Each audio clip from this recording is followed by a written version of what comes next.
Muy buenos días. A nombre de la Academia Nacional de Estudios Políticos y Estratégicos, les damos la más cordial bienvenida a nuestro ciclo de webinars Guerra Rusia-Ucrania, Estrategia y Operaciones en los dominios terrestre, naval y aéreo. Actividad conjunta en nuestra casa de estudios con las academias de guerra de las instituciones de la Defensa Nacional.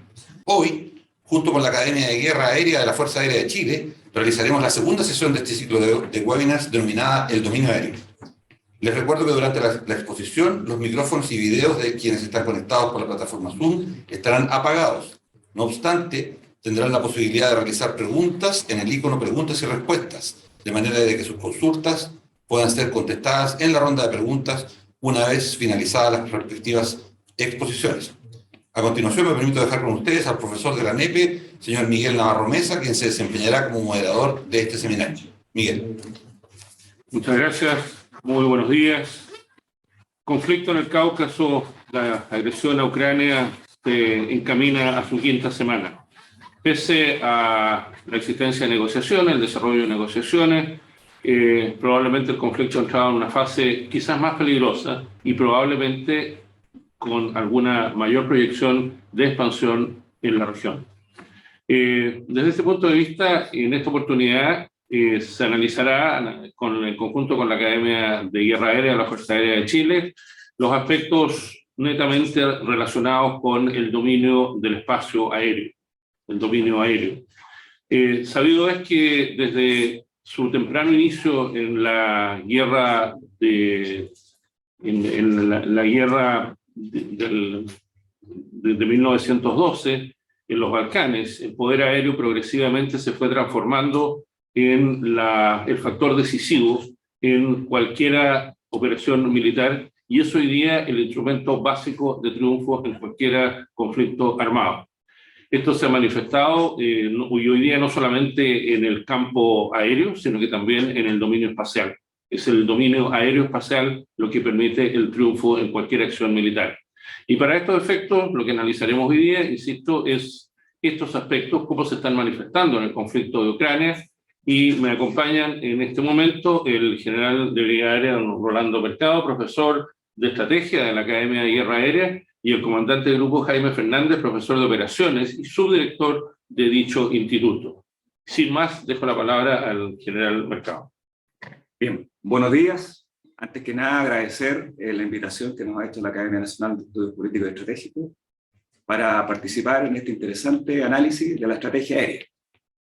Mi parte es analizar la estrategia aérea rusa y Ucrania en este conflicto. Vamos a tocar primero el modelo de análisis estratégico para entrar de lleno al análisis de la estrategia espacial Rusia, aeroespacial y la estrategia aeroespacial ucraniana, el involucramiento de la OTAN y algunas proyecciones. El modelo de análisis, vamos a emplear los elementos de la estrategia, que son los medios, los modos y los fines.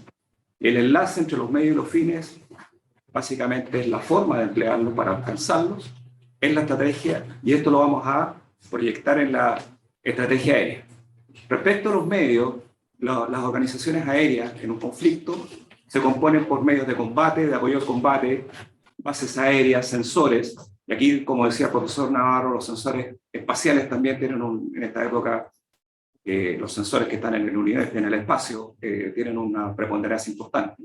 La defensa antiaérea y la protección de la fuerza, que se refiere a la protección de las unidades desplegadas en el terreno. Lo que sale a la izquierda, que es COG propio, es la principal fortaleza que tiene el sistema aéreo propio, y es que es la que tiene que ser protegida, ¿ya?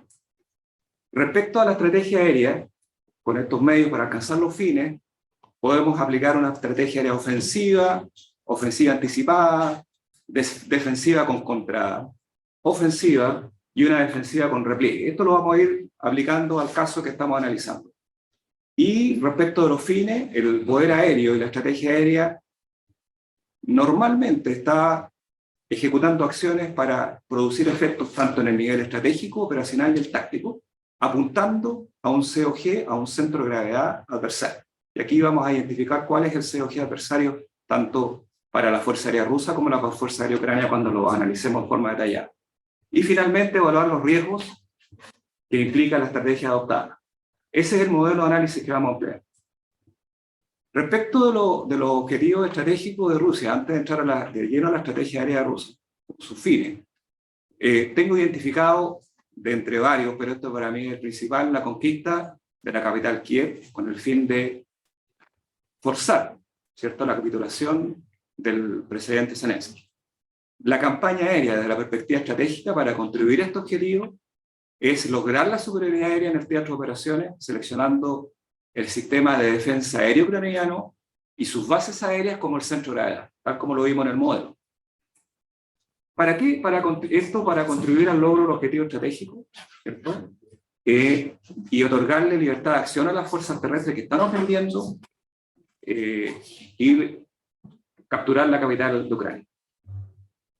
Aquí, respecto del escenario, que son aspectos doctrinarios que tienen que ver con la estrategia aérea, si ustedes se fijan en la imagen, los triángulos azules representan el despliegue aéreo ucraniano, sus bases aéreas principales, y el despliegue de las bases aéreas rojas, rusas, que están con ese color, y en las flechas que se ven en la imagen, se ven los 4 frentes que están ofendiendo con sus medios terrestres a Ucrania.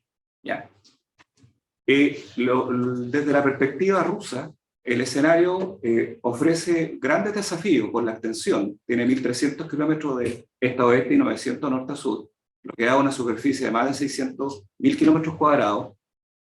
Y el terreno no tiene grandes accidentes topográficos, es más plano que con cordilleras. Por lo tanto, le otorga una ventaja a Ucrania respecto, ¿cierto?, de la profundidad de estrategia y el arma estratégica. Porque cualquier incursión aérea en esas condiciones va a ser detectada en forma temprana. ¿Ya? La profundidad estratégica tiene que ver con la capacidad que tiene, ¿cierto?, en este caso, la Fuerza Aérea Ucraniana de replegar sus medios y distribuirlos en el territorio a gran distancia de las bases aéreas rusas.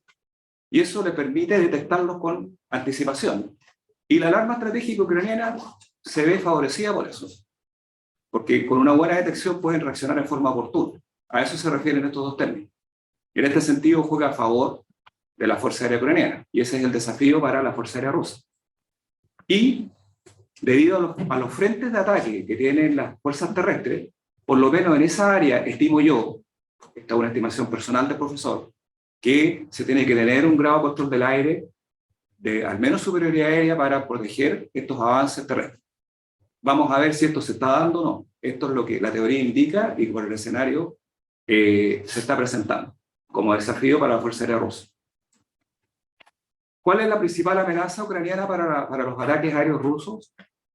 Principalmente los misiles de largo alcance y mediano alcance de la defensa antiaérea. Aquí tenemos algunos ejemplos del SM-300, que está a la izquierda arriba, SAM-11 y SAM-6, que están en las imágenes.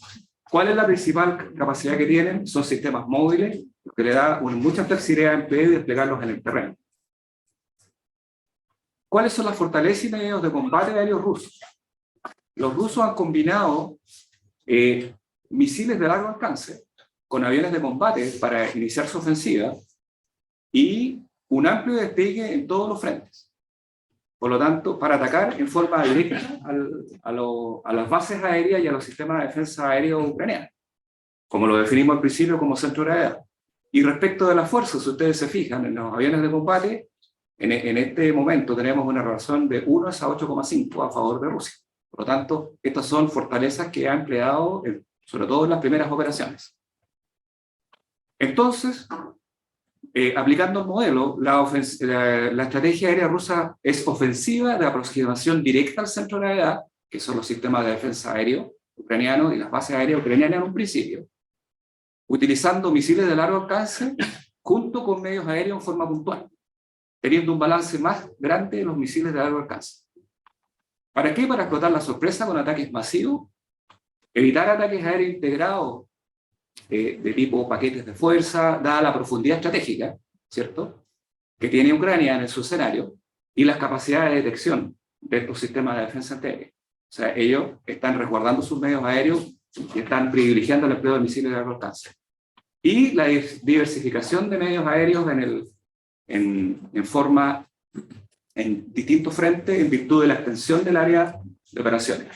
Esta es lo que se puede identificar como en las primeras 48 horas, por lo menos, como dado los resultados, si fueron o no logrados los efectos, no ha sido logrado en la primera operación. No se han neutralizado los sistemas de defensa aérea ucranianos, se mantiene hasta ahora un 50% de los medios aéreos ucranianos operativos.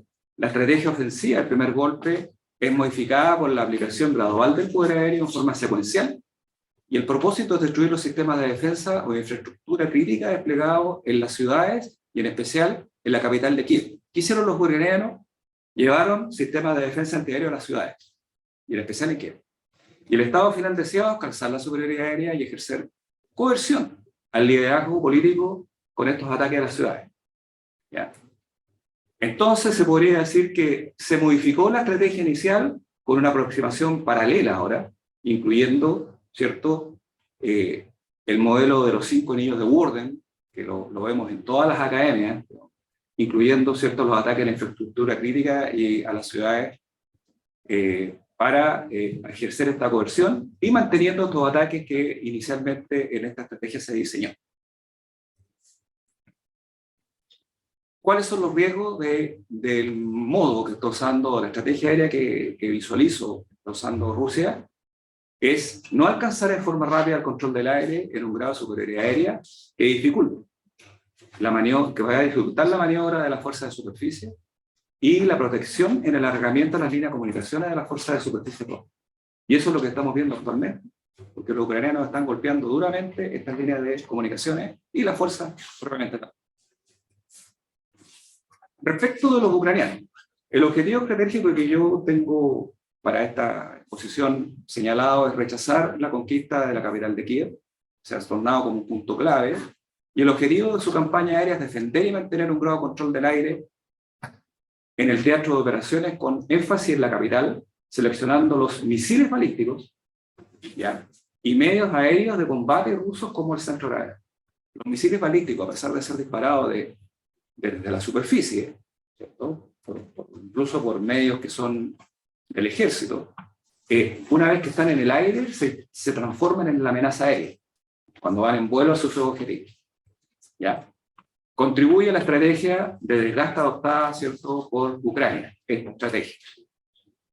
Este es el mismo escenario, pero en estos polígonos que yo tengo indicados sobre Ucrania están reflejados en la zona de defensa aérea del Comando Este, la zona de defensa aérea del Comando Central y del Comando Sur. ¿Y qué es lo que han hecho? Los ucranianos han desplegado, ¿cierto?, una serie de unidades móviles de defensa antiaérea, como les dije al principio, para poder adaptarse rápidamente a los ataques de misiles y aviones por todos los frentes de forma simultánea. ¿Cuáles son las amenazas que tiene Ucrania? El misil Iskander, que lo va a ver operaciones con más detalle, ¿cierto?, que tiene 500 kilómetros de alcance. Los lanzacohetes Smerch tienen 90 kilómetros. El caza de superioridad aérea, el Sukhoi 35, que está a la izquierda, y el Sukhoi 27, que está a la derecha, que son tecnológicamente superiores a los MiG-29 que tiene Ucrania y a los Sukhoi 24. Y aquí está como más o menos está en el terreno, de acuerdo a la información que hemos levantado, desplegada la defensa antiaérea dentro de las zonas de defensa para producir los daños que se están viendo en la prensa a los ataques aéreos rusos con misiles y con aviones en forma puntual. Parte de la estrategia ucraniana fue replegar la mayoría de sus medios al Comando de Operaciones Oeste, manteniendo ahí sus principales medios, que es el Sukhoi 27 y Mi-29 para la defensa aérea. ¿Ya? Y esto fue parte porque tuvieron una alarma estratégica y replegaron sus medios a este sector para, ¿cierto?, extender, ¿cierto?, la incursión aérea rusa en Ucrania y poder reaccionar con mejor tiempo y con mejor identificación de los adversarios. Entonces, el modo de la estrategia ucraniana es defensiva de aproximación indirecta. ¿Por qué? Porque no contraatacó, de acuerdo a la doctrina, debería haber contraatacado a las fuerzas aéreas rusas, desplegado a los frentes en las bases aéreas que están en Bielorrusia, en el noreste, en el este y en el sur, para poder, ¿cierto?, neutralizar los ataques aéreos rusos. Por eso se habla de una aproximación indirecta, porque está defendiéndose en el aire contra los misiles y contra los aviones, no desde su origen. ¿Para qué? Para explotar la flexibilidad y versatilidad de sus medios de defensa aérea y generar gran atrición al adversario, grandes bajas. Usar un repliegue defensivo en la profundidad del teatro para mantener su capacidad de defensa, y ha demostrado que su sistema de control es muy adaptable para mantener la conciencia situacional. Se incluye en esta estrategia, ¿cierto?, el empleo de vehículos tripulados de ataque, como los UCAVs, los TB2, para atacar las fuerzas de superficie rusas y su línea de comunicaciones. Y como los rusos no han alcanzado superioridad aérea, estos medios pueden operar con bastante libertad de acción y generar los daños que están produciendo a las columnas logísticas rusas. Y las fuerzas de superficie ucraniana están usando misiles hombro portado para derribar medios de ataque que ingresan a baja altitud. Por lo tanto, se incorpora en el COG adversario las fuerzas terrestres. ¿Cuáles son los riesgos de la estrategia aérea ucraniana? Al no haber ejecutado una contraofensiva aérea dirigida a las bases rusas más cercanas a la frontera, permite, ¿cierto?, que para recuperar la iniciativa, que permita recuperar la iniciativa de Ucrania en la parte aérea y evitar ser atacados de forma masiva por el adversario, si es que así lo deciden, para finalmente conquistar la capital de Kiev. Finalmente, un enfoque doctrinario de ambas estrategias, en la estrategia aérea rusa, el principio de la ofensiva y la sorpresa, con la combinación de estos elementos que ya señalamos, mantener una reserva estratégica, porque no está empleando todos sus medios ofensivos, y esta es parte de su doctrina desde los inicios de la Fuerza Aérea Rusa. Esta reserva estratégica, se estima, está preparada para actuar en caso si entre terceros factores o la OTAN al conflicto, para poder emplearla. El no emplear todos los medios en forma concentrada permitió la recuperación del adversario de sus capacidades defensivas, y la estrategia paralela incorporando los ataques a ciudades, específicamente infraestructuras críticas. Y en la estrategia aérea ucraniana, el cambio en el paradigma en el principio de la ofensiva, debido a que no contraatacó con sus medios aéreos las bases ucranianas, y la razón es evitar una alta atrición por parte del adversario, efecto que probablemente estaban esperando los rusos, o sea, en el contraataque derribar más aviones ucranianos, y una alta capacidad de adaptación en su sistema defensivo. Respecto a la participación de la OTAN, se visualiza que está disuadida por la amenaza nuclear rusa, claramente expresada por el presidente Putin. El requerimiento de establecer una zona de no vuelo sobre Ucrania se estima poco factible. Los miembros de la OTAN han optado por la entrega de ayuda militar en armas y sistemas a los ucranianos para fortalecer la defensa de su territorio sin participar con fuerzas, y se puede diferir el ingreso a la aérea de la doctrina de la disuasión atómica definida, por ejemplo, por Collins, con conceptos como destrucción mutua asegurada, respuesta flexible y la credibilidad de empleo como sus fundamentos.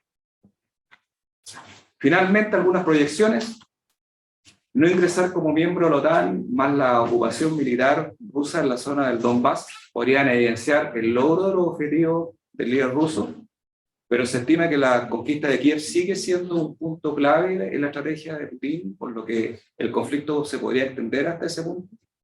Posterior al cese del fuego, Ucrania continuaría luchando de forma irregular contra Rusia, manteniendo la inestabilidad en Europa del Este. Esto va a necesitar una revisión de Occidente respecto a la estrategia de seguridad colectiva y la activación de una recuperación de Ucrania a través de eventuales resoluciones de las Naciones Unidas en el futuro. Y la estatura política estratégica de la Federación Rusa quedará desprestigiada debido a la forma en que se desarrolló el conflicto y a las evidentes fallas en las previsiones logísticas y entrenamiento de las fuerzas. Sí se mantiene la incertidumbre de las capacidades nucleares reales de Rusia frente a Occidente, lo cual seguirá siendo una variante potente en el nuevo orden mundial. Esa sería mi presentación. Espero digamos, mantenido en el marco del tiempo. Estoy atento a las preguntas. Muchas gracias. Por supuesto. Muchas gracias, Rolando. Seguimos entonces con la presentación del comandante Jaime Fernández. Bien, buenos días. Una vez que hemos analizado la estrategia que están utilizando ambos países, vamos a ir de lleno a lo que son las operaciones aéreas y cómo tanto Rusia como Ucrania han explotado el dominio aéreo.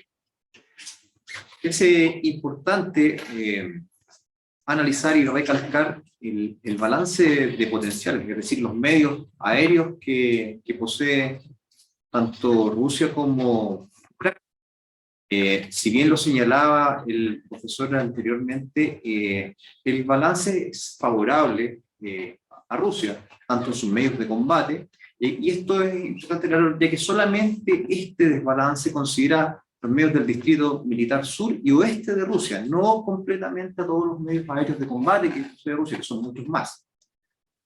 Visto esto y considerando que la estrategia de Rusia, la estrategia aérea que está utilizando es ofensiva y la estrategia de Ucrania es defensiva, es importante señalar las capacidades de los misiles utilizados tanto por Rusia y también por Ucrania, como veremos algunos ejemplos, en la cual destacan el alcance del misil Iskander-M, principalmente de 500 kilómetros, versus el Tocha, que es el misil que posee Ucrania, constantemente. Dentro de las operaciones propiamente tal, vamos a ver primero las operaciones realizadas por Rusia y posteriormente las operaciones aéreas efectuadas por Ucrania. El inicio de las hostilidades fue a contar del 24 de febrero a las 4 de la madrugada y efectivamente Rusia en sus primeras oleadas utilizó sus misiles Iskander para atacar las bases aéreas y los principales blancos, y también centrándose obviamente en los principales elementos o sus principales amenazas, como eran los sistemas de defensa antiaérea de largo y mediano alcance.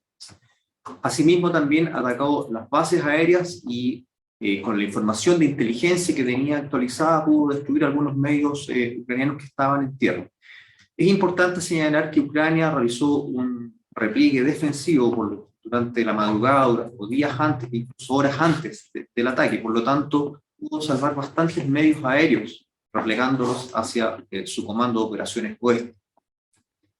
También es importante señalar que dentro de estas primeras oleadas de misiles y ataques ofensivos de los medios aéreos de Rusia, también atacó los puestos de mando y su sistema de comunicaciones, sus distintos sensores, de manera de confundir al adversario y evitar que tuvieran una comunicación fluida para efectuar la defensa de su tierra de operaciones norte, la defensa de su país.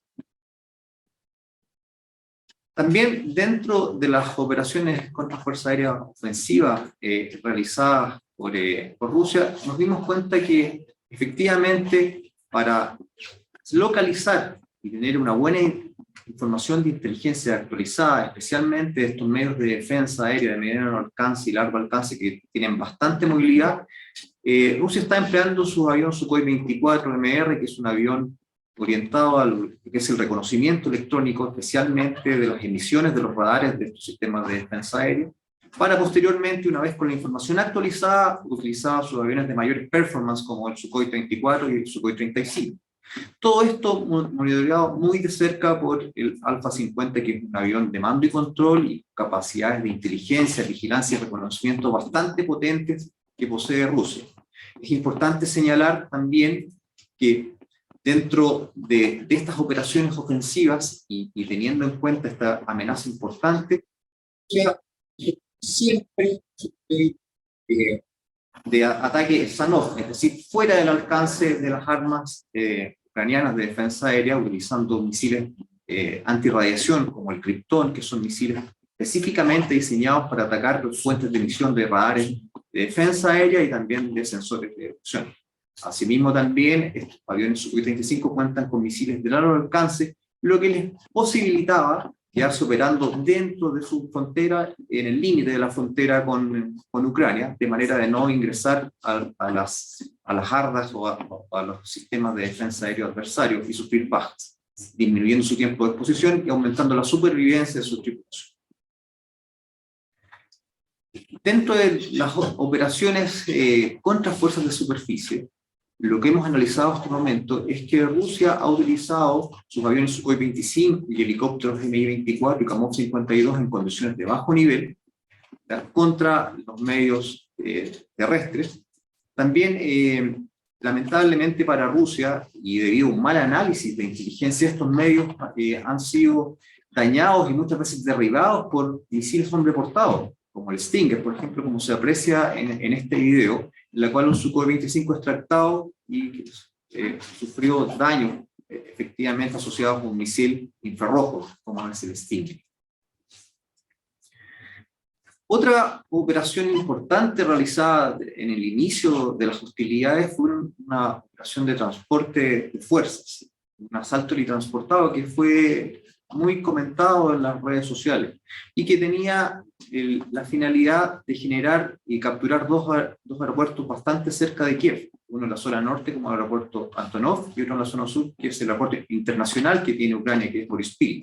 La idea era capturar estos aeropuertos para posteriormente generar un rápido ingreso a Kiev. Lamentablemente, y asociado nuevamente a una mala planificación y una mala apreciación de las amenazas que tenía Ucrania planteadas en las proximidades de estos aeropuertos, esta operación tuvo bastantes bajas de parte de Rusia, principalmente a sus helicópteros, como se situación en la cual se necesitan varios fuerzas que iban a capturar. Esto provocó que en 2 días de combate recién pudiese capturar el aeropuerto Antonov que queda en el norte, ¿ya? Y esto fue gracias solamente a una intervención de fuerzas terrestres que venían penetrando desde el norte, desde Bielorrusia, y que pudieron apoyar a estas fuerzas aerotransportadas que fueron infiltradas inicialmente. Pero esto sí generó una gran atención a los medios aéreos, principalmente helicópteros, mediante MANPADS, es decir, misiles con costado de corto alcance, por una mala apreciación de inteligencia.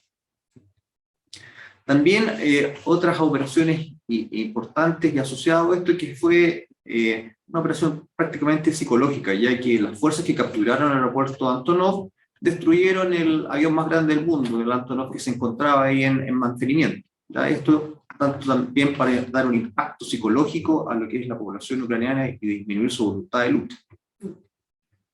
También hemos apreciado bastantes ataques con misiles, ya lo había mencionado anteriormente. Se estima que dentro de las primeras horas del conflicto fueron lanzados cerca de 100 misiles de corto y mediano alcance, ya que si bien no son medios aéreos, pero sí explotan el dominio aéreo, por lo tanto es considerado como un arma estratégica y que emplea el dominio aéreo y que va en beneficio directo a la lucha por el control del aire, a la lucha de medios aéreos, tanto de Ucrania como de Rusia. Cabe señalar que, considerando que el misil Iskander-M es uno de los misiles más modernos que posee Rusia dentro de su arsenal, dentro de este rango, no me refiero a misiles hipersónicos, se ve una poca precisión dentro de su sistema de guiado. Se puede comparar en los primeros ataques que se realizaron a distintas bases aéreas, en la cual en esta imagen, por ejemplo, se ve reflejado que hay varios que están marcados en rojo, no impactaron la pista, no impactaron blanco. Eso se puede deber a una mala información de inteligencia, a un lento proceso de targeting dinámico, considerando que estos medios de defensa aérea principalmente tienen una gran movilidad, o también a un posible repliegue defensivo, como fue señalado anteriormente por parte de Ucrania, hacia el Comando de Operaciones Oeste. Dentro de la información también que hemos podido recopilar, cae especial mención el uso del misil Iskander, perdón, del Kinzhal, que es un misil hipersónico que alcanza Mach 10, ¿verdad? Que tiene un gran alcance, es un arma estratégica, y que además tiene la capacidad de llevar ojivas nucleares. Si bien el blanco que fue batido, de acuerdo a los medios rusos, fue depósitos de combustible, de aviación y depósitos de armamento, hay algunas opiniones de parte de analistas estadounidenses que, además de generar este daño, el uso de este misil tiene otro aspecto importante, que es demostrar una capacidad estratégica, demostrar una capacidad de funcionamiento de este misil y demostrar la capacidad del empleo de cabezas nucleares. Es decir, es una amenaza directa a la OTAN, y es decir, que es una validación del empleo de este medio por parte de Rusia. Bien.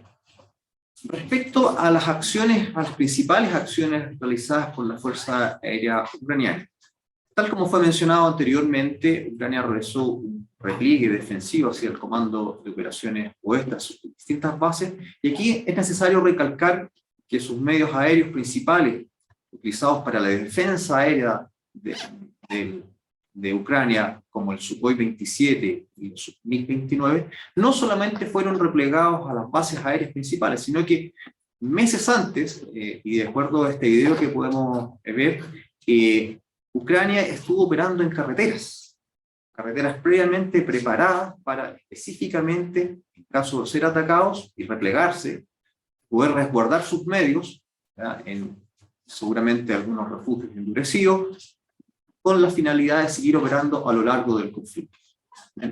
También es importante señalar los medios de defensa antiaérea utilizados por Ucrania, medios importantes, los cuales no solamente los medios de mediano y largo alcance han tenido efectos catastróficos en la Fuerza Aérea Rusa, sino que también con los misiles hombre portado, lo cual el teatro de operaciones está inundado por ellos, ya sea Stinger o de procedencia rusa, que han generado bastante atrición a los medios aéreos, que es una de los objetivos de esta defensa, es generar la mayor cantidad de atrición y también defender los propios medios aéreos para irlos utilizando en forma secuencial con el pasar de los días del combate, del conflicto.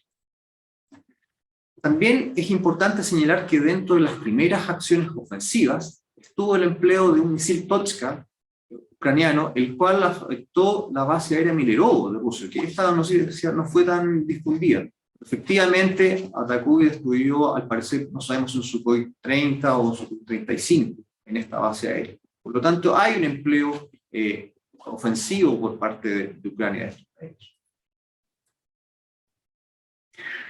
Respecto a lo que son las operaciones contra fuerzas de superficie, y en especial lo que es al apoyo de las fuerzas terrestres, han habido varios medios, especialmente UAV, UCAV, como el Bayraktar, y medios utilizados en bajo nivel como el Sukhoi 25, los cuales han llevado las acciones orientadas a disminuir la capacidad ofensiva de las fuerzas terrestres que van ingresando, destruir sus líneas de comunicación y ralentizar su empleo.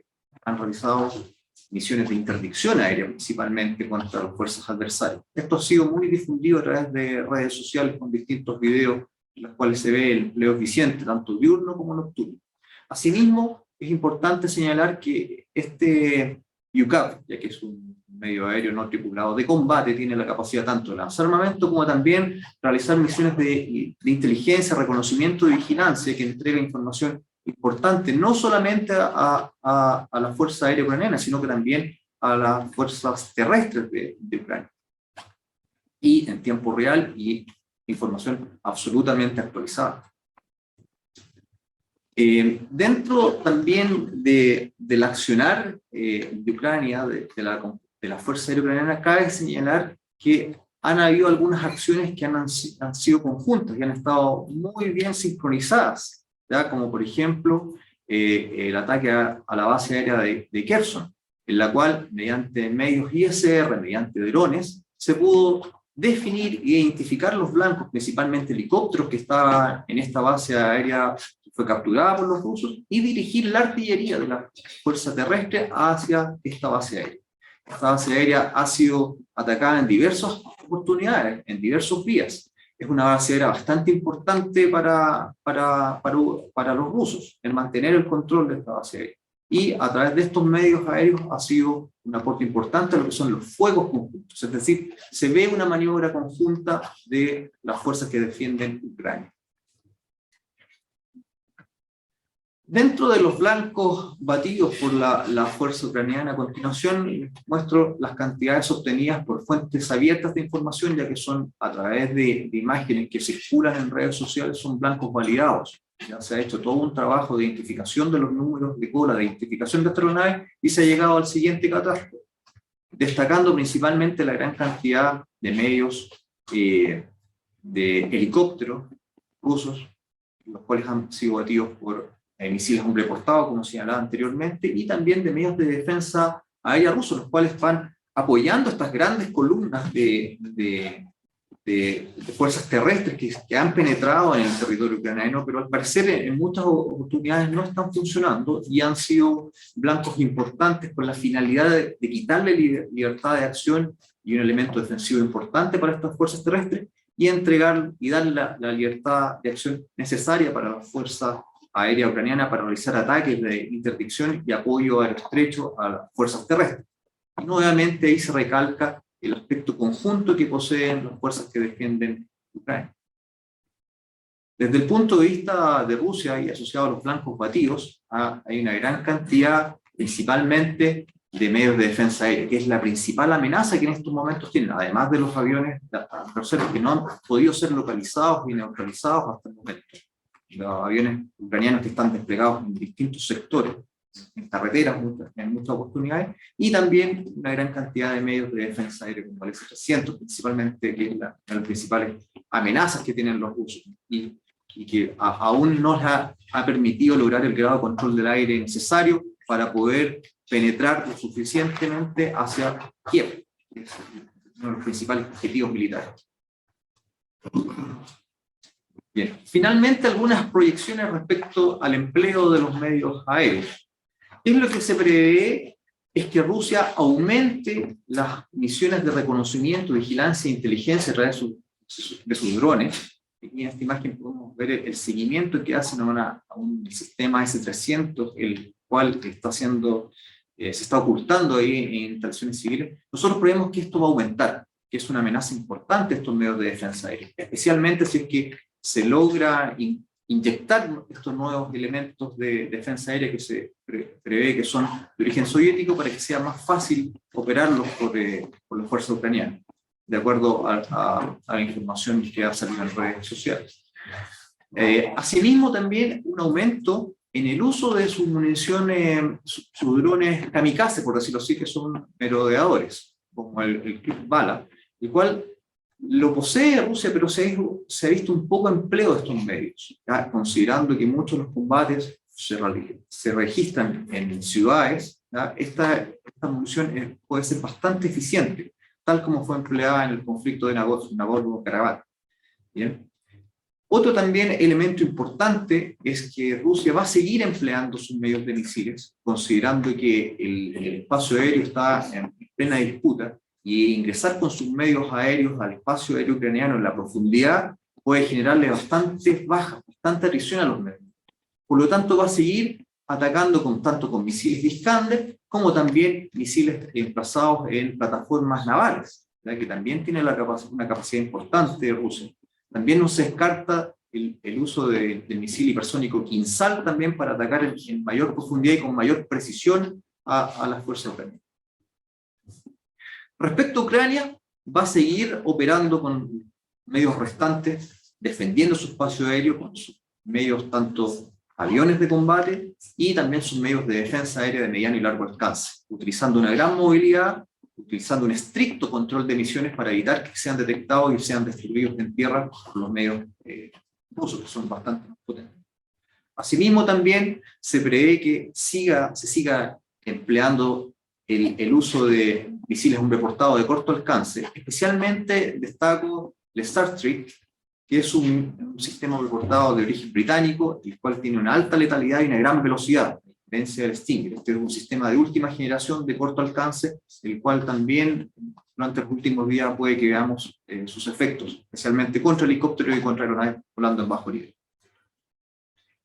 Finalmente, también, no menos importante, mantener su capacidad de UCAP, como el Bayraktar, afectando las líneas de comunicación y los medios de fuerza de superficie, y también el empleo del Switchblade, que es este dron kamikaze entregado por Estados Unidos, el cual tiene capacidades bastante importantes, como un alcance de 100 km por hora, medio rápido, una cabeza explosiva muy similar a lo que es el misil antitanque Javelin. Por lo tanto, puede ser también un game changer importante dentro de los medios que va a contar en las próximas semanas, estimo, Ucrania.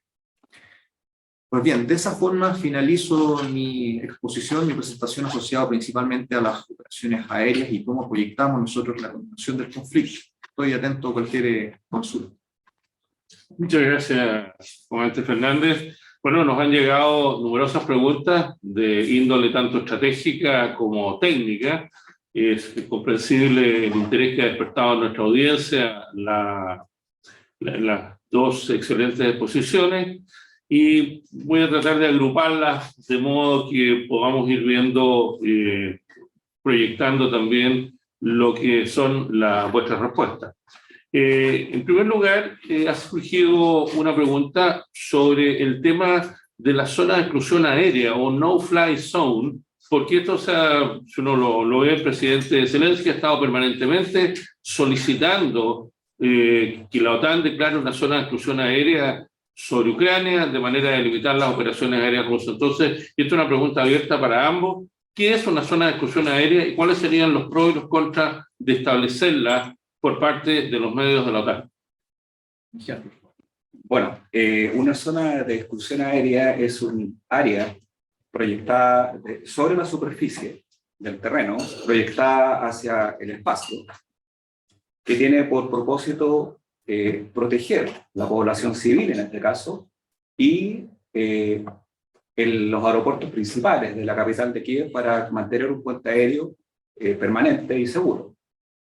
Normalmente se ejerce este control de esa área con aviones de combate, ¿ya? Que una vez declarada esta zona de exclusión, tal como fue declarada sobre Sarajevo en el caso de la guerra de los Balcanes, en el caso de que aviones, en este caso rusos, ingresen a esa zona con una actitud ofensiva, de acuerdo a las reglas de enfrentamiento que se establezcan, tienen que ser derribados. Y eso traería implicancia de que, si son aviones de la OTAN, estaríamos entrando ya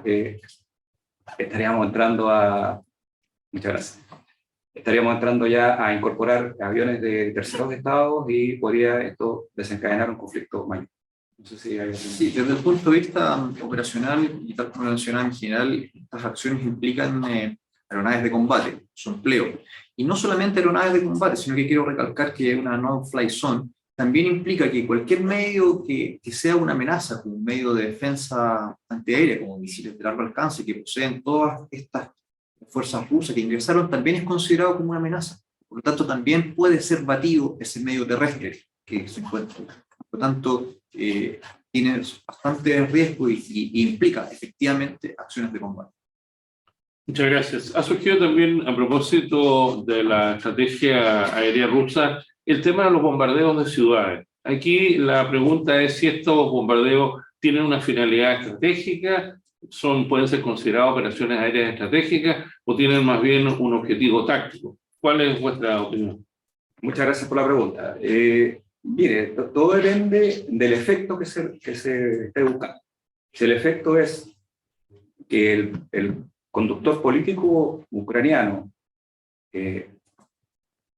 capitule a esta coerción, a esta presión, digamos, y acepte las condiciones que Rusia está imponiendo, se podría catalogar doctrinariamente como un bombardeo estratégico. Esa sería mi respuesta. Desde el punto de vista de las operaciones, efectivamente se han visto imágenes de bombardeos tal vez a blancos que no son válidos, pero dentro de la estrategia y dentro de la planificación operacional rusa tal vez hay varios blancos que estaban al interior de ciudades, como sistemas de combustible, sistemas eléctricos que tal vez estaban asociados a su diseño operacional y estaban validados como blancos dentro del análisis. Ahora, un aspecto importante así es que tal vez también hay un cierto porcentaje que está asociado a inefectividad de los sistemas de armamento. Se han visto algunas bombas que no son armamento inteligente que han sido lanzados, ya sea por algunos problemas logísticos o algunos problemas meteorológicos que no han sido lanzados. Se ha utilizado este armamento que tiene un rango de precisión mucho menor y por lo tanto en algunos podrían producirse ciertas desviaciones y atacar y destruir efectivamente blancos civiles como hospitales o otros elementos. Pero en esta misma perspectiva estratégica, ustedes mencionaron el valor del control del espacio. Hoy día toda fuerza aérea moderna requiere tener una capacidad espacial importante, significativa, y que tiene que desarrollarla. Quisiera, y hay una pregunta sobre eso, que ustedes pudieran explayarse más sobre el valor del control del espacio, más que el espacio aéreo, sino que el espacio propiamente tal, para los distintos fines de una operación militar moderna? Bueno, en el caso de Ucrania, para poder fortalecer la estrategia aérea que se definió en esta mañana, el segmento espacial es fundamental debido a que permite y complementa los sistemas, digamos, que están en el espacio aéreo, digamos, para la detección y reacción oportuna frente a las amenazas aéreas adversarias, y también para la selección de blancos. Y esta información es capturada por sensores remotos que están en el espacio, por satélites, y son transmitidas, digamos, a los centros de mando y control para producir todo el proceso. Y se estima que la OTAN está también cooperando con esta información espacial a los puestos de mando aéreo ucranianos. Desde el punto de vista de las operaciones, es necesario recalcar que Rusia explota su propio sistema satelital de GPS, como el sistema GLONASS. Por lo tanto, es bastante importante para todas sus operaciones. También hay que destacar el empleo de las comunicaciones, ¿verdad? De las comunicaciones remotas a distancia. Si estamos teniendo fuerzas, ya sea terrestres o fuerzas medios aéreos que están ingresando en la profundidad del espacio ucraniano, es esencial tener un buen mando y control para tener una buena coordinación. Ahí Rusia tiene grandes medios, tanto que explotan el espacio como el dominio espacial como el dominio aéreo. Por su parte, Ucrania es mucho más reducido y tiene un fuerte apoyo de la OTAN, sin duda. Gracias. A propósito del tema de los sistemas de mando y control, hay una pregunta muy interesante relacionada con la ciberguerra y cómo afecta esto, cómo ha afectado los sistemas de mando y control de Ucrania en los ciberataques por parte de los sistemas rusos, y qué efecto ha tenido esto sobre la capacidad de Ucrania de ordenar y dirigir sus medios aéreos. Una pregunta abierta.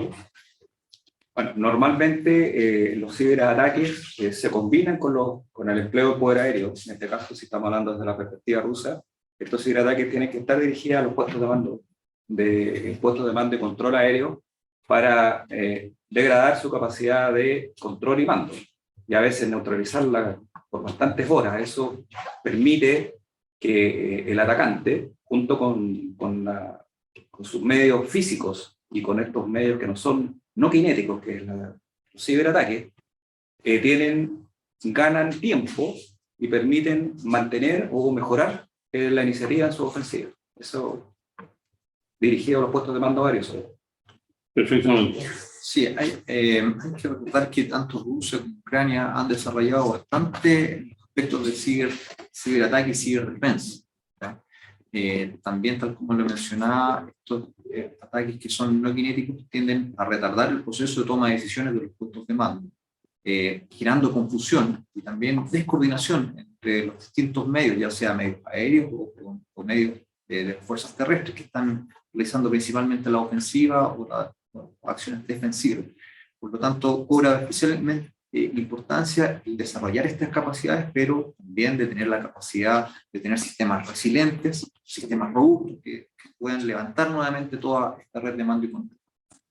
Muy bien, y ahora en una perspectiva un poco más tecnológica, bajando los aspectos estratégicos, la conducción de las operaciones aéreas a ciertos aspectos más tecnológicos. En este conflicto se da una peculiaridad relativamente inusual, que es el hecho que tanto Rusia como Ucrania operan básicamente los mismos sistemas. La mayor parte de los sistemas principales de la Fuerza Aérea de Ucrania son de origen ruso. Y en esto la pregunta concreta es, ¿le habrá generado esto algún problema a Rusia, dado que normalmente su lógica de entrenamiento es contra sistemas europeos, norteamericanos, occidentales en general, y no contra sus propios sistemas? Esa es la pregunta, una pregunta bien técnica, pero muy interesante. Lo discutimos con el Jaime ayer y antes de ayer, con nuestro director en la academia, el aspecto del conocimiento que tienen los ucranianos de los sistemas rusos. Por lo tanto, eso es una ventaja. El operador de radar, el operador de misiles, el piloto, todos los sistemas de armas, como son de origen ruso, y la doctrina es muy parecida, digamos. hace 30 años recién se separaron. La verdad es que es un aspecto que ha jugado, yo, en mi opinión, a favor de Ucrania, porque conocen las vulnerabilidades y las limitaciones de los sistemas. Sí, efectivamente, solamente el conocimiento del modo de empleo, del concepto de empleo de la Fuerza Aérea Rusa va efectivamente en favor de Ucrania. Asimismo, también Ucrania ha participado en ejercicios con la OTAN. Por lo tanto, si bien tienen las bases del concepto de empleo ruso, también lo ha otanizado, por decir de un modo, y por lo tanto ha hecho algunas mejoras en su medio, ha generado un sistema de defensa aérea integrada, ¿ya?, el cual es descentralizado, lo que le otorga una gran flexibilidad, una gran adaptabilidad al entorno y al escenario que se está viviendo. Por lo tanto, favorece efectivamente al empleo de los medios aéreos y de defensa aérea ucraniana. Muy bien, gracias. Y manteniéndolo en el plano técnico, sabido es que el éxito de un sistema de armas en algún conflicto normalmente genera una explosión de exportaciones por parte del país que lo produce. Y en este sentido hay una pregunta que ha surgido respecto del sistema S-400, el sistema antiaéreo S-400 que fue utilizado por Rusia en Siria, en la guerra en Siria, y que está siendo utilizado ahora. Y lo mismo también el misil Kinsal. Y la pregunta es si, sobre todo respecto al S-400, si este éxito, o por lo menos su empleo tanto en Siria como en este conflicto, podrán mejorar las posibilidades de exportación de este sistema que ya ha tenido bastante éxito, que incluso lo ha exportado a algunos países de la OTAN. Una pregunta. Sí, efectivamente, el empleo del S-400 no lo hemos podido ver en toda su magnitud, ya que no lo hemos visto presente en el terreno de operaciones ucraniano, prácticamente por la fuerza soviética. Sí es una oportunidad importante el empleo de todos estos medios, como el misil Kinsal o el S-400, e incluso este misil hombre portado Starstreak, en el cual se muestran las capacidades y la eficiencia de cada uno de estos sistemas. El día de ayer justamente leía un artículo en el cual decía que esta gran cantidad de misiles reportados Stinger está generando una presión a las fábricas norteamericanas de generar un sucesor del misil Stinger, ya que su stock se van ocupando. Hemos visto aportes de varios países de la OTAN que han hecho una gran cantidad de aportes de estos medios específicamente, por lo tanto los stock a nivel mundial se empiezan a acabar y genera una presión importante de generar un nuevo sistema, un nuevo upgrade tal vez del sistema y una nueva producción. Cierto. Y a propósito de esto, manteniéndolo en el plano técnico, táctico, una pregunta sobre el valor del empleo de los helicópteros de combate. O sea, como ustedes lo mencionaron, las fuerzas rusas lo han utilizado para operaciones de envolvimiento vertical, pero también han sido víctimas de los misiles Stinger, precisamente. Entonces, la pregunta concreta es: ¿qué valoración permite avisorar este conflicto respecto al empleo de helicópteros de combate? Desde mi punto de vista y como piloto de helicóptero, y viendo las primeras imágenes y las primeras operaciones y transportadas que se realizaron algunos errores que bajo nuestra concepción occidental de empleo del helicóptero, principalmente en este tipo de operaciones transportadas, es que me llamó mucho la atención que primero esta gran operación con muchos helicópteros fuese realizada de día. Para nosotros y bajo nuestro concepto occidental operacional es impensable realizar una operación de esa magnitud de día. Nosotros explotamos nuestras capacidades de visores nocturnos y todas estas operaciones las realizamos de noche, con la finalidad de entregarle una mayor supervivencia a estas tripulaciones. Lo otro que me llamó la atención era que dentro de la navegación utilizada, había algunos helicópteros que iban volando un poco más de la altura a medio nivel, no en bajo nivel ni a ras de suelo como uno lo hubiese previsto, con la finalidad de utilizar en beneficio propio el terreno y ocultarlo. Lo tercero es que también me llamó la atención que muchos de estos helicópteros pasaban sobre ciudades pobladas y no les importaba eso dentro de su proceso de planificación. Y finalmente también me llama la atención la falta de acuciosidad respecto al análisis de las amenazas, específicamente del hombre portado. Uno cuando planifica una operación de esta magnitud y con la importancia y la relevancia que tenía, generalmente tiene un buen análisis de inteligencia para analizar la amenaza, cosa que no fue analizada, creo yo, los misiles cumbre costado. Gracias, comandante Fernández. Una de las sorpresas de la guerra ha sido el uso masivo de los drones, especialmente del dron turco Bayraktar.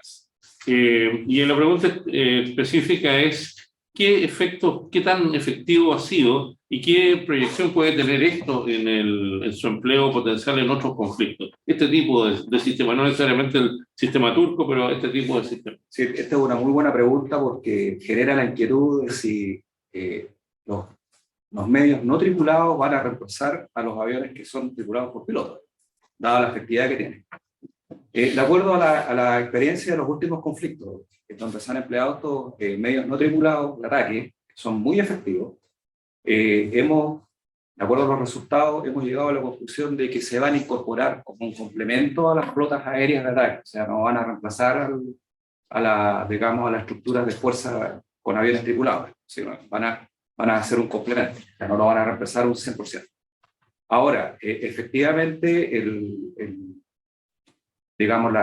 los efectos que producen en el nivel táctico pueden ser muy certeros. Y si además la fuerza que los está ocupando le da un paraguas aéreo de cobertura aérea, de superioridad aérea, el empleo es un 100% efectivo. Ahora, si están operando sin el grado de control del aire, tienen la posibilidad de ser derribados. Así que dejo a Jaime ahí con alguna. A mí, desde el punto de vista del empleo táctico, su concepto me llama la atención la baja cantidad de derribos sufridos por astronaves.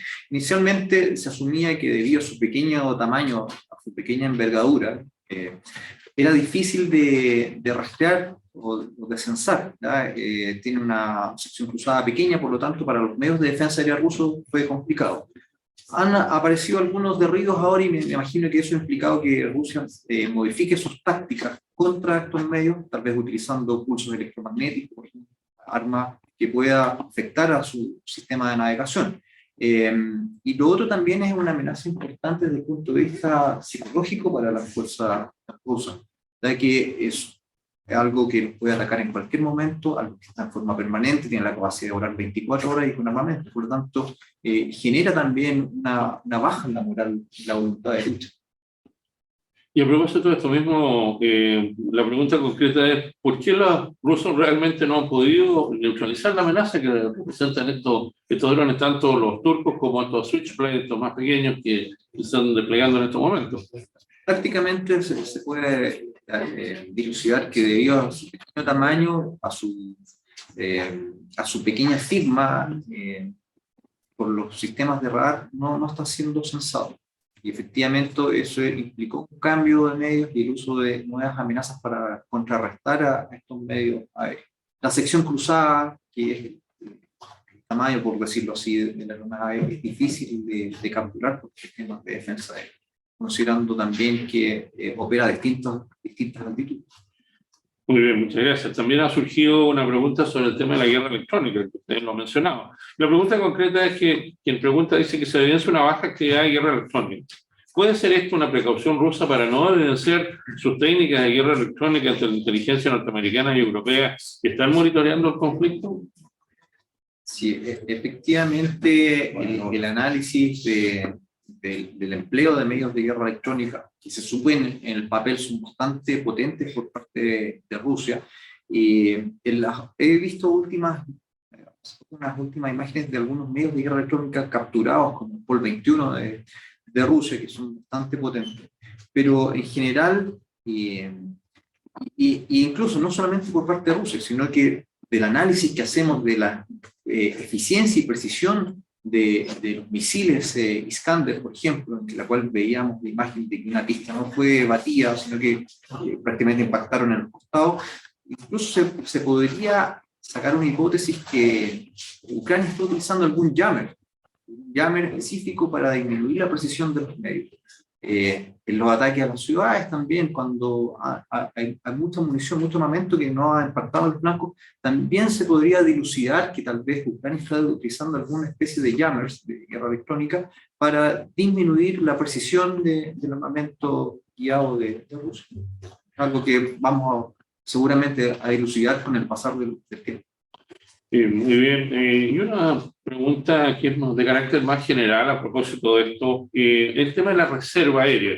Ambos países tienen fuerzas aéreas considerables, la rusa especialmente, tal como vimos la enorme disparidad numérica con la Fuerza Aérea de Ucrania. Pero también se habló mucho de una cierta tardanza de Ucrania en movilizar sus fuerzas, a pesar de que la fecha de la invasión del ataque fue ampliamente difundido por la inteligencia norteamericana y fue preciso, porque ocurrió exactamente en el momento en que se había anunciado. Pero a propósito de esto y de la movilización, ¿ha evidenciado este conflicto, y esa es la pregunta concreta, alguna lección importante respecto a mantener una reserva aérea entrenada y altamente movilizable? Creo que sí, las reservas aéreas son en el sentido del modelo que tiene Occidente, específicamente Estados Unidos. Las reservas aéreas son un complemento a la Fuerza Aérea, pero a lo que me refería yo en la exposición, desde la perspectiva rusa, no se emplearon todos los medios de combate, como la experiencia que tuvimos en el Golfo Pérsico, en la guerra del Golfo I. Ahí vimos que se empleó todo el potencial para, en 48 horas tenían supremacía aérea. Es porque estimaron de que las capacidades ucranianas inicialmente no eran tan potentes y graduaron en el poder aéreo, y esta reserva, que a lo que me refería yo, era a mantener una cantidad de aviones operativos lejos del frente para emplearlos en caso de que la OTAN ingresara al conflicto. Ese era el concepto de la reserva aérea, y que viene desarrollándose. Los rusos en su doctrina aérea partieron primeramente con una influencia francesa, como casi todos los países, pero la influencia del empleo del poder aéreo fue principalmente alemana. Y los alemanes tenían ese concepto de la reserva aérea. Ubicaron en la Segunda Guerra Mundial. Bueno, y los rusos quedaron con ese mensaje doctrinario hasta el día de hoy. Sin embargo, si nosotros llevamos este mismo problema a las realidades nuestras, regionales, digamos, es casi impensado tener como estrategia mantener una reserva aérea por la cantidad de medios disponibles. ¿Ya? Perfecto, gracias, Fernando. Desde el punto de vista más táctico, siendo efectivamente que nuestra realidad dista mucho de las capacidades de medios, pero sí es una lección importante orientada hacia el personal de la reserva aérea, a todo lo que se moviliza en caso de conflicto, es finalmente mantenerlo entrenado, que es una capacidad que potencia el accionar de nuestra Fuerza Aérea.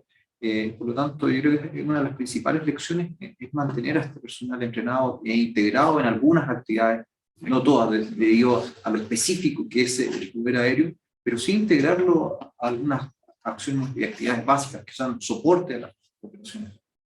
Muchas gracias, Fernando. Y finalmente hay una pregunta que un poco resume la esencia de vuestra exposición, que es el hecho de qué es lo que es posible esperar en términos del empleo del poder aéreo en este conflicto. Por supuesto, hay variables que están presentes en este momento, pero en términos generales, ¿qué podríamos esperar?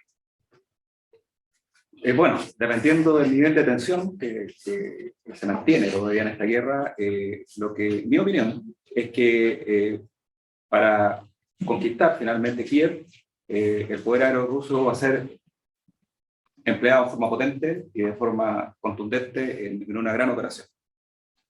¿Ya? Esa es mi estimación. Perfecto. En mi opinión, uno de los principales esfuerzos para obtener este control del aire requerido para penetrar hacia la profundidad y hacia Kiev, es importante, además de luchar con estos medios, es identificarlos, una muy buena inteligencia, explotando tanto medios espaciales como medios de inteligencia, reconocimiento y vigilancia que tiene Rusia, para poder detectar una de las principales amenazas, como lo he mencionado y ha sido majadeo, han sido los medios de defensa aéreo, y estos aviones que aún se encuentran operativos, estos aviones de combate de la Fuerza Aérea Ucraniana, que están muy bien desplazados en distintas carreteras y lugares, es una amenaza importante para la Fuerza Aérea. Por tanto, para allá yo centraría los esfuerzos. Perfectamente. Bueno, no me queda sino agradecer vuestras excelentes exposiciones. Creo que nuestra audiencia ha quedado muy clara con lo que es el empleo del poder aéreo, lo que ha sido su valor en el aire, en el espacio, y lo que se puede proyectar considerando la dinámica de este conflicto que ya se acerca a su quinta semana de desarrollo. Bien, finaliza este encuentro agradeciéndolo a los asistentes y a nuestros panelistas. Y antes de despedirnos, por su participación, y antes de despedirnos, despedimos a quienes están conectados por Zoom que contesten una breve encuesta de satisfacción. Les recordamos que estamos en un ciclo de webinars donde hemos desarrollado ya el dominio terrestre, el dominio aéreo, y por lo tanto los dejamos cordialmente invitados a la última sesión de este ciclo, el dominio naval, que se realizará el próximo martes 29 de marzo a las 10 horas en conjunto con la Academia de Guerra Naval. Los invitamos también a que se mantengan informados y conectados con la Academia en nuestra página www.aneb.cl y a seguirnos en las redes sociales. Hasta pronto.